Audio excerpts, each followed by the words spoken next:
After spending 2 weeks exploring our social principles, which are advices relating to the relationship of the human race with creation, we now begin a 2 week exploration considering advices relating to the global economic community. Remember, these advices were approved by the delegates at General Conference, 30% of which are from outside the United States. Um, these advices that we're looking at this week uh, identify 4 economic challenges facing the global human community. Um, One is globalization.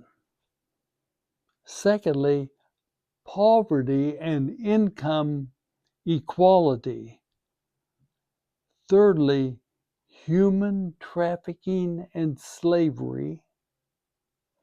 And fourth, graft, slavery, and corruption.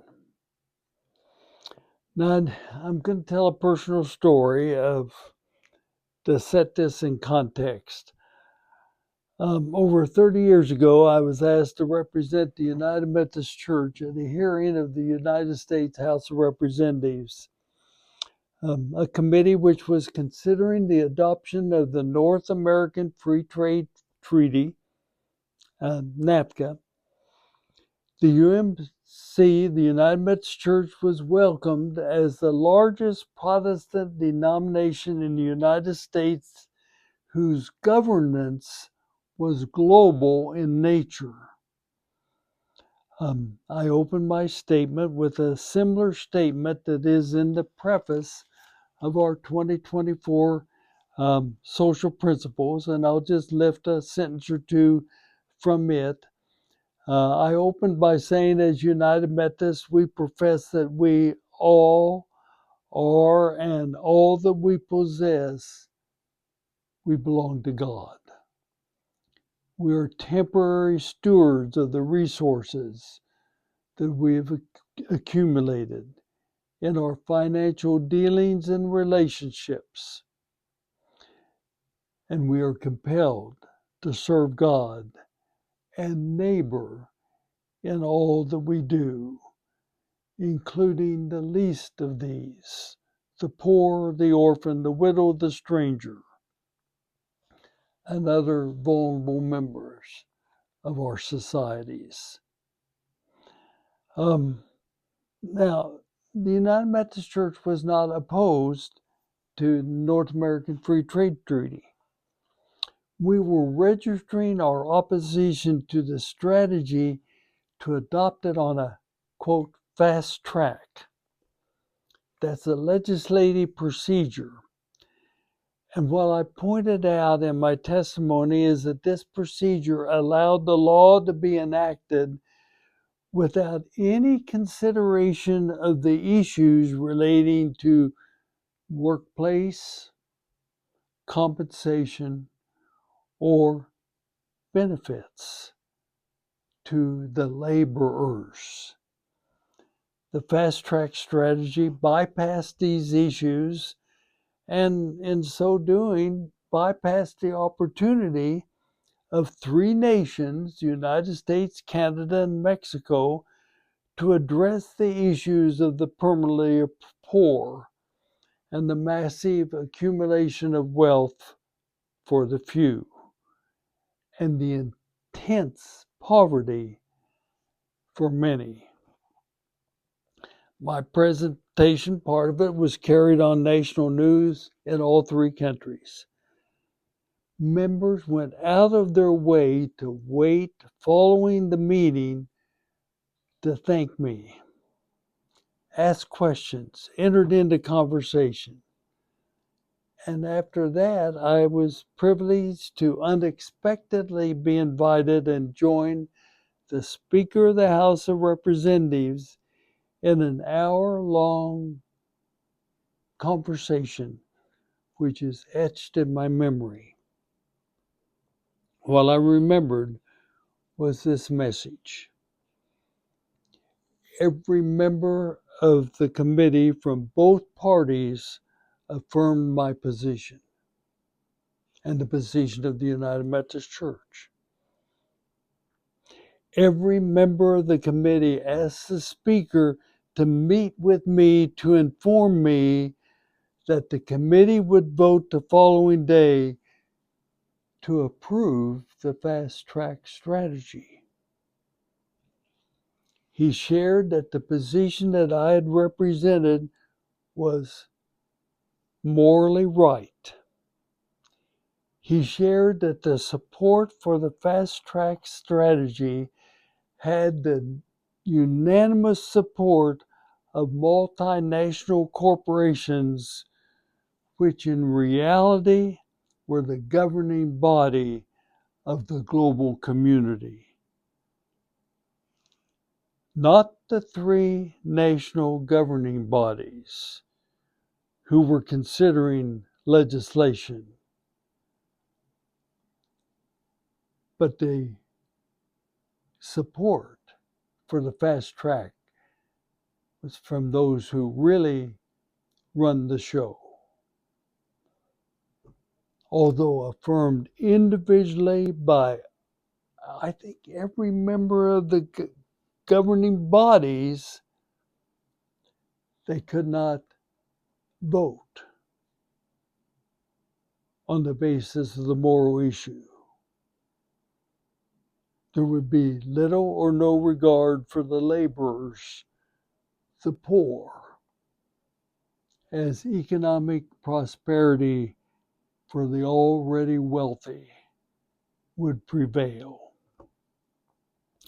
I left Washington, D.C. that day with great respect for the interpersonal honesty of the speaker and the members of the committee. I left with a permanent implant on my life and leadership to have a preference for the poor, to speak and act for those who have no voice and are economically suffocated for the sake of the wealthy of a few.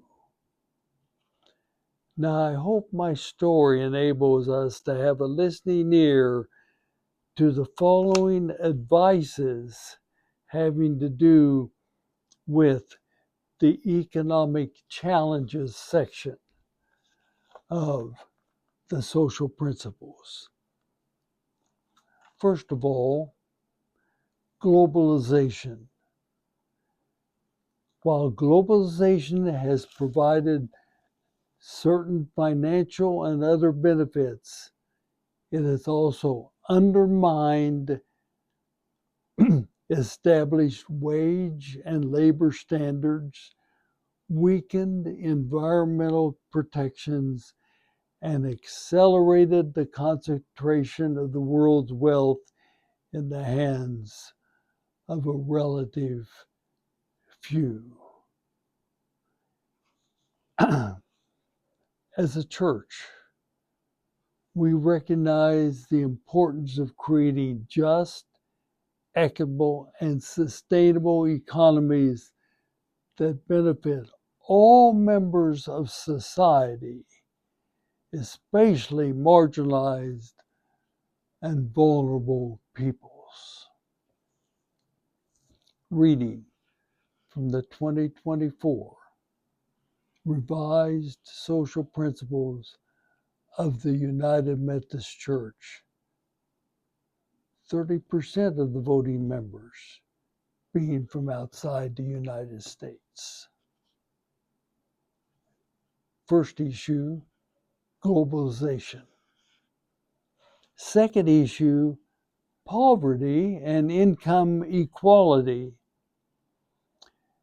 And it reads, we decry the widening gap between the rich and the poor and the concentration of wealth in the hands of ever smaller percentages of the global population. And we reject religious teachings that view the accumulation of wealth as a sign of God's favor and poverty as a sign of God's disfavor. A clear statement against the understanding of the gospel as the prosperity gospel. Thirdly, human trafficking and slavery.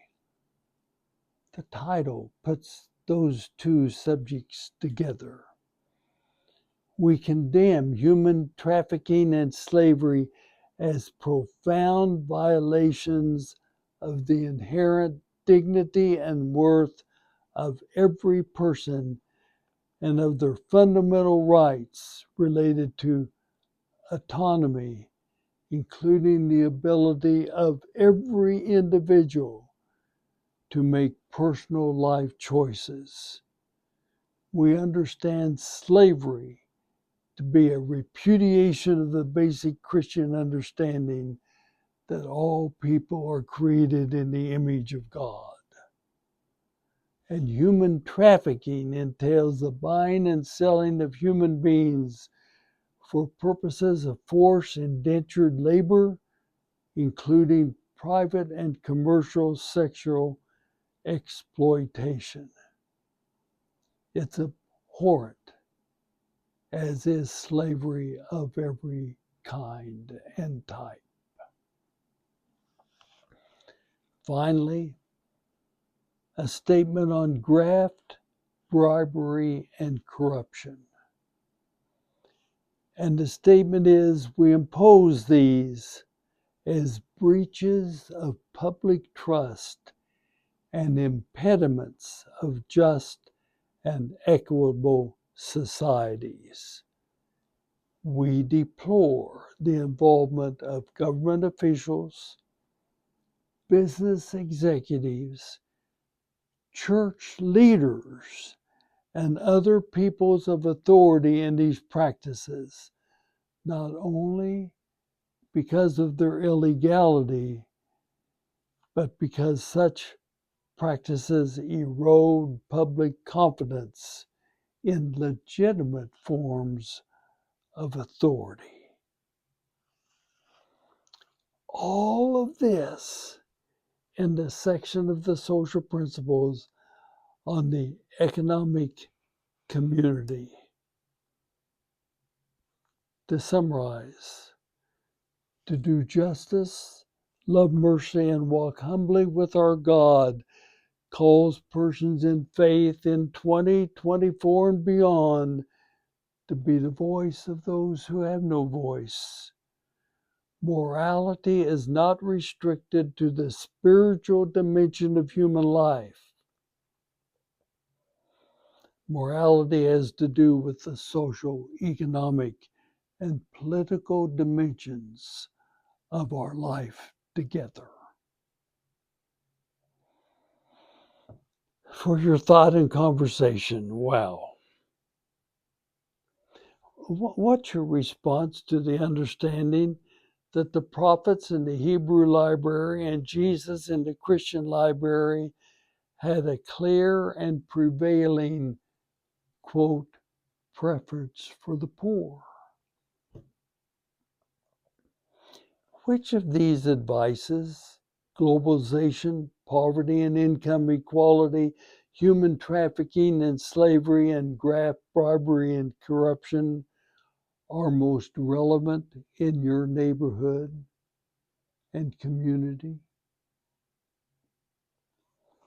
And finally, who are the voices for the economically marginalized in the world today? Thank you for being a part of our journey.